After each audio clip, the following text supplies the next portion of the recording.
tentang sebagian dari fikih ta'aduduz zaujat ya, fikih poligami. Yang ini bahasanya perlu diketahui oleh kita semua secara umum, terutama diketahui oleh orang-orang yang sudah melaksanakan poligami, baik sang lelaki maupun sang para istri ya, karena kesalahan bisa jadi muncul dari pihak sang lelaki yang praktisi poligami yang muaddid, dan bisa juga kesalahan muncul dari sikap istri yang tidak tahu bagaimana menjadi istri yang baik dalam suasana poligami.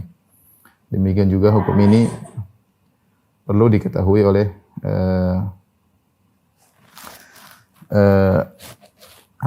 orang-orang yang hendak melaksanakan poligami ya, karena al-ilm qabla al-qaul wal amal. Ilmu itu sebelum berbicara dan sebelum bertindak atau berbuat. Yang perlu diketahui pertama kali yang saya sampaikan bahwasanya yang paling inti dari poligami ya, bahwasanya poligami itu bukan hanya sekedar kesenangan semata, tetapi pertanggungjawaban lebih besar daripada hanya sekedar kesenangan. Ini saya sudah tanyakan ke beberapa teman-teman saya ya, yang mereka para praktisi poligami, mereka mengatakan benar ada kesenangan, tapi pertanggungjawaban lebih besar ya. Pertanggungjawaban mengurus 2 rumah, mengurus anak-anak dari 2 istri ya, ini bukan pekerjaan yang ringan ya. Ini pekerjaan yang berat ya. Sehingga fikih tentang hal ini perlu untuk diketahui sehingga seorang tidak salah dalam melangkah, sehingga dia harus tahu dia kira-kira mampu atau tidak ya. Yang pertama saya sampaikan bahwasanya poligami pertanggungjawaban lebih besar diperhatikan daripada hanya sekedar kesenangan ya. Dan betapa sering poligami yang salah dipraktekkan akhirnya hanya menimbulkan kerusakan dalam rumah tangga, hancurlah rumah tangga yang pertama, dan bisa jadi rumah tangga yang kedua juga hancur, kemudian hari-hari dilalui dengan kesedihan, dengan pertengkaran, dan itu adalah musibah ya, yang menunjukkan bahwasanya sang lelaki tidak mampu menjalani kehidupan rumah tangga dengan berpoligami.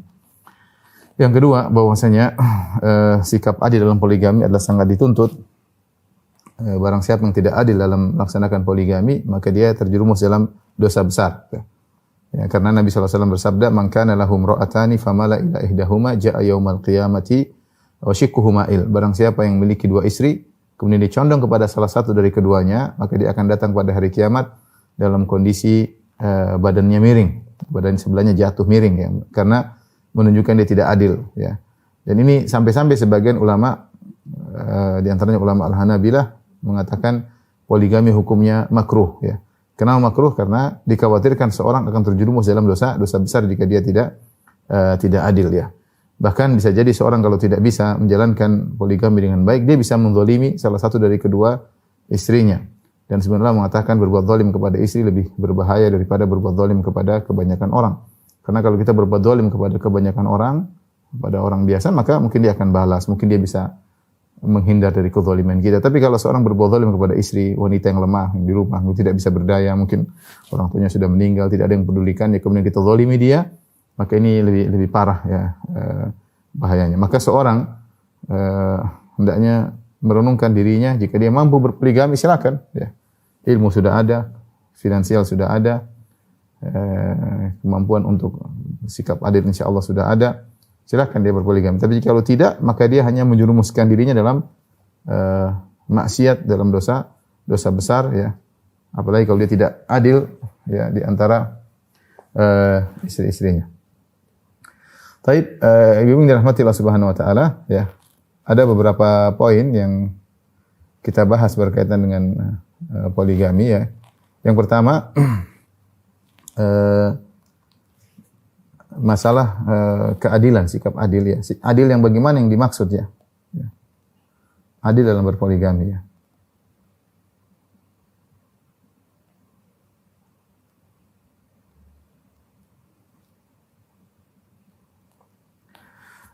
Secara umum ada 2 pendapat, ada khilaf di kalangan para ulama tentang adil yang bagaimana yang dituntut dalam melaksanakan poligami, ada khilaf.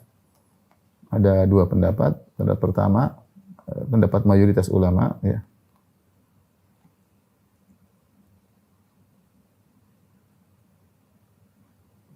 Ini pendapat mayoritas ulama dan dipilih oleh Syekh bin Baz rahimahullahu taala, bahwasanya dituntut bagi sang suami untuk adil ya dalam nafkah-nafkah yang wajib ya. Adil dalam nafkah-nafkah yang wajib ya. Sesuai kebutuhan masing-masing istri. Masing istri. Artinya apa? Artinya tidak harus sama ya. Misalnya istri pertama, istri kedua, istri keempat. Istri pertama harus sebulan uang rumah tangga harus 10 juta, istri kedua juga harus 10 juta, istri ketiga 10 juta, istri keempat 10 juta, tidak demikian. Yang penting kewajibannya harus dipenuhi seluruhnya. Sebagaimana istri pertama dipenuhi kewajibannya, istri kedua juga dipenuhi nafkah wajibnya, istri ketiga juga dipenuhi nafkah wajibnya, istri keempat dipenuhi nafkah wajibnya. Setelah itu maka dia boleh memberi kelebihan satu dengan yang lainnya. Tidak jadi masalah. Ini pendapat mayoritas ulama ya. Artinya apa? Jika masing-masing telah dipenuhi kewajibannya, artinya jika seluruh istri telah dipenuhi kewajibannya,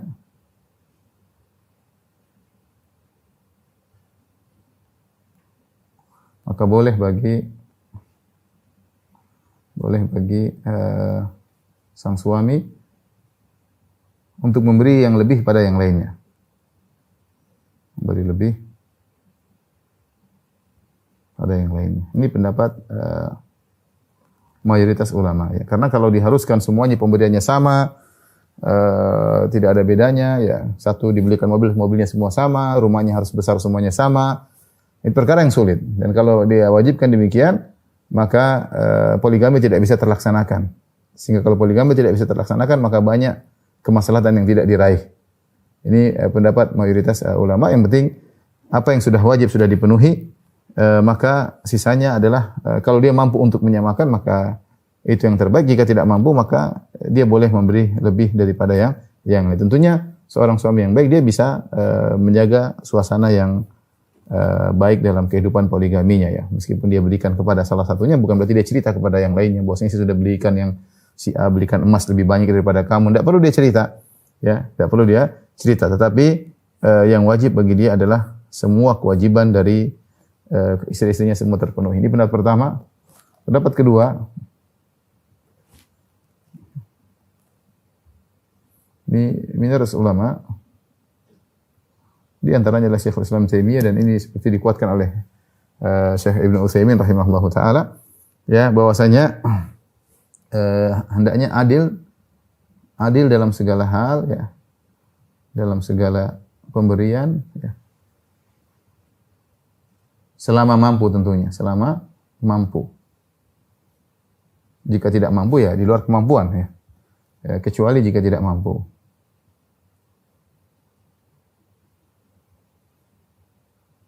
Artinya apa? Tidak boleh seorang suami sengaja memberikan misalnya kepada istri pertama lebih banyak daripada istri kedua, sementara dia mampu untuk memberikan kedua-duanya misalnya. Tidak boleh ya. Dia harus berusaha memberikan sama. Yang pertama dibelikan, yang kedua juga dibelikan. Ini di luar yang wajib ya. Selama dia mampu untuk memberi kesamaan antara istri pertama, istri kedua, istri keempat, maka hendaknya dia lakukan. Jika dia tidak mampu, itu lain cerita. Tentu pendapat ini lebih hati-hati ya. Ini pendapat lebih hati-hati. Hati-hati ya. Tetapi memang sulit untuk dilaksanakan. Namun sangat sulit dilaksanakan. Sangat sulit ya. Tapi alhamdulillah ada jalan keluar, yaitu selama mampu. Kalau tidak mampu ya, kalau tidak mampu tidak jadi masalah ya. Yang penting seorang berusaha untuk mampu seadil-adilnya di antara istri-istrinya. Jika satu diberikan, yang lain juga diberikan. Tapi pendapat yang pertama lebih longgar ya. Yang penting semua istri dipenuhi kewajibannya, keperluannya dipenuhi, anaknya dipenuhi. Tidak harus sama besar nominal yang diberikan istri pertama, istri kedua, istri keempat. Tidak sama. Ini pendapat mayoritas. Ya, sehingga dengan demikian poligami mungkin untuk dipraktekkan jika kita mengambil pendapat yang pertama. Pendapat kedua juga mungkin, tetapi seorang, dan ini pendapat lebih hati-hati, seorang berusaha keras untuk bisa adil dalam segala pemberian semaksimal mungkin. Kalau dia tidak mampu, maka tidak jadi masalah ya. Baik, adapun dalam Adapun adil dalam cintaan, maka ini tidak wajib, tidak wajib. Dan ini di luar kemampuan, ya. Karena hati adalah milik Allah Subhanahu wa taala. Allah yang bolak-balikkan hati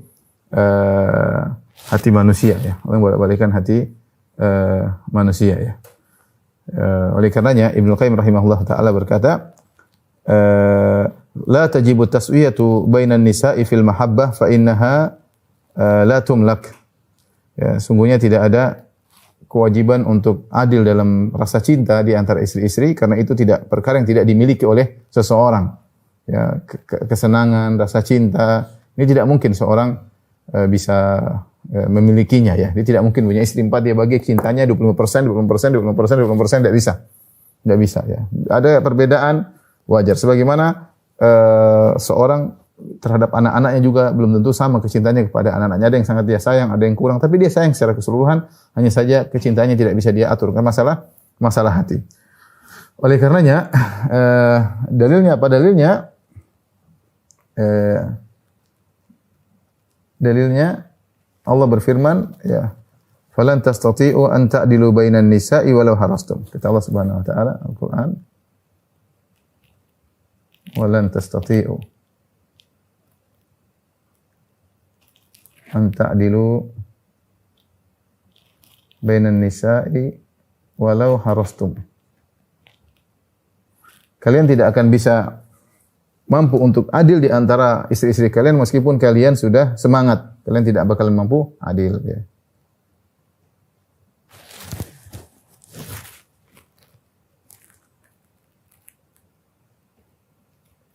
Di antara istri-istri kalian.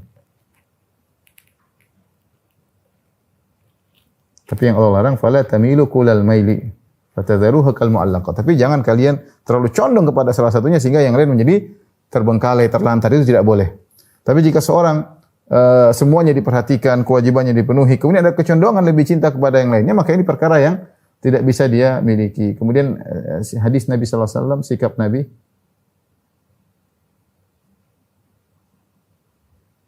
di mana Nabi SAW dikenal, Nabi masyhur, ya, Nabi terkenal lebih cinta Aisyah daripada yang lainnya.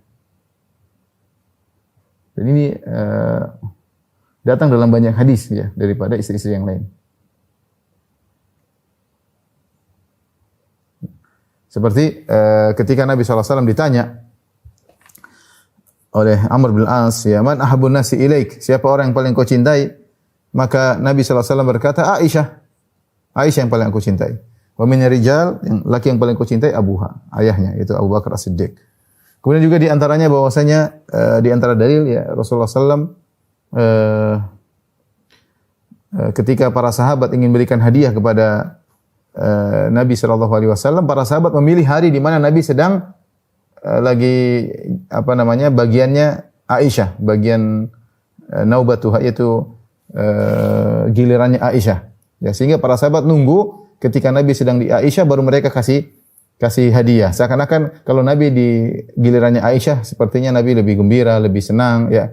Sehingga para sahabat nunggu kalau Nabi lagi di gilirannya Aisyah baru mereka kasih hadiah. Dan ini menjadikan heboh di antara istri-istri Nabi yang lain. Mereka protes. Mereka katakan kepada Nabi, sampaikan kepada para sahabatmu, kalau mau kasih hadiah pas kamu lagi di mana saja, jangan nunggu Anda lagi di Aisyah. Ya, tetapi ini para sahabat tahu. Jadi kecintaan Nabi kepada Aisyah radhiyallahu taala anha lebih daripada yang lain diketahui oleh para sahabat. Sampai mereka memberikan hadiah nunggu kalau Nabi lagi di rumah Aisyah radhiyallahu taala anha, ya. Ini menunjukkan Nabi lebih cinta Aisyah daripada yang lain. Kemudian juga diketahui oleh istri Nabi. Makanya ketika Nabi SAW sakit dan akan meninggal dunia, Rasulullah SAW berusaha untuk adil sehingga dia tetap menjalankan giliran dari satu rumah ke rumah yang lainnya. Rasulullah SAW berusaha. Namun beliau tidak mampu. Alaihi salatu wassalam. Beliau tidak mampu, sudah demam, sudah sakit, berdiri susah. Akhirnya Rasulullah SAW berkata, Aina ana godan. Besok saya di rumah siapa? Yuridu yauma Aisyah. Beliau ingin dirawat di rumah Aisyah. Akhirnya istri-istri Nabi semua mengizinkan agar Nabi dirawat di rumah Aisyah. Sehingga Nabi SAW pun meninggal dalam pangkuan Aisyah radhiyallahu taala anha. Kenapa? Karena Nabi SAW lebih cinta Aisyah daripada yang lain. Ini hal di luar kemampuan seseorang, masalah cinta. Ya. Tapi tadi bukan berarti kalau dia cinta lebih dari satu daripada yang lain, akhirnya dia mentelantarkan yang lain. Allah melarang. Ya, fala tamilu kullal maili fatadharuha kal mu'allaqah. Jangan kalian terlalu condong sehingga menjadikan yang lain terlantar, itu tidak boleh. Tapi semua kewajiban dipenuhi, ya. Lebih daripada itu, ya, dia lebih cinta pada salat daripada yang lainnya. Ini suatu yang tidak di luar kemampuannya. Makanya dalam sebuah hadis, ya, meskipun hadis diperselisihkan, Rasulullah SAW berkata, Allahumma hadha fi'li fima amlik. Ya Allah, inilah sikapku yang aku mampu.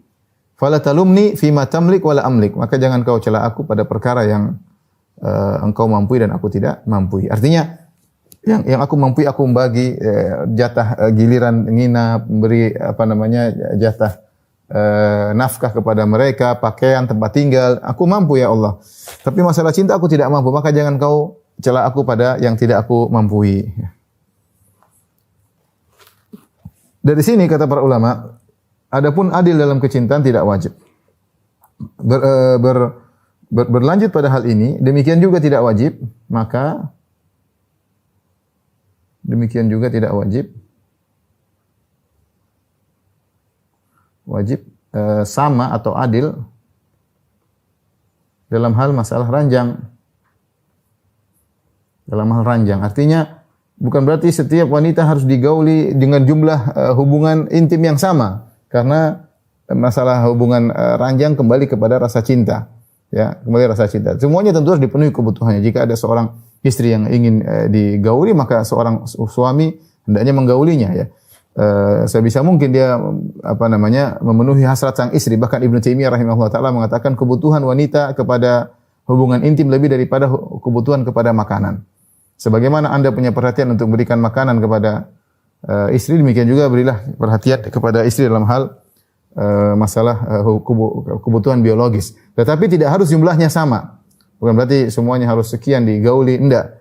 Karena kembali kepada rasa cinta tidak bisa kita kuasai, karena itu masalah hati, dan hati di tangan Allah Subhanahu wa taala, di antara jemari Allah Subhanahu wa taala. Demikian juga masalah hubungan intim, maka tidak harus dikatakan harus jumlahnya sama antara satu dengan yang lainnya, ya.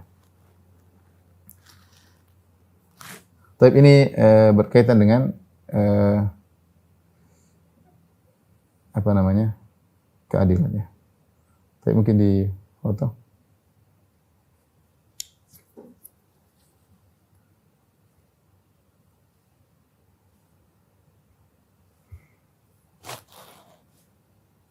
Tapi kita bicara sekarang pembagian hari.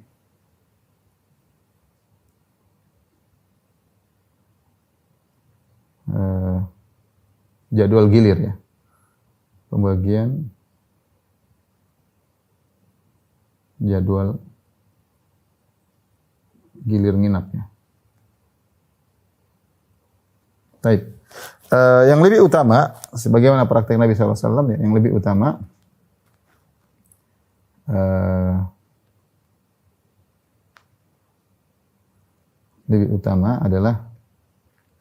adalah per hari, ya. Adalah per hari. Jadi sehari di rumah yang ini, hari berikutnya rumah berikutnya, demikian. Jadi setiap hari ganti jadwal nginap, ya. Dan ini adalah kenapa lebih utama? Karena ini praktek Nabi SAW. Ini praktek Nabi SAW.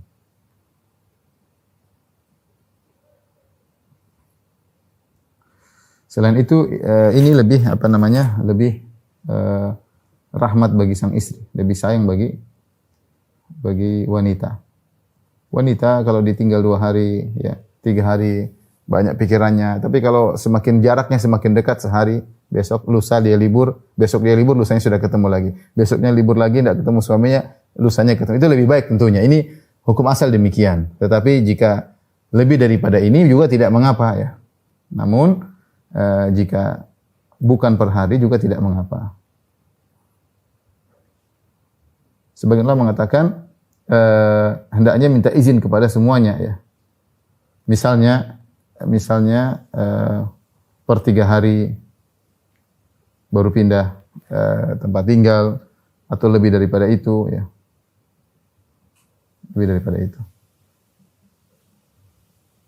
Ya, apalagi kalau ternyata 2 istrinya misalnya atau 3 istrinya berada pada kota yang berbeda, ini tentu lebih sulit lagi, ya.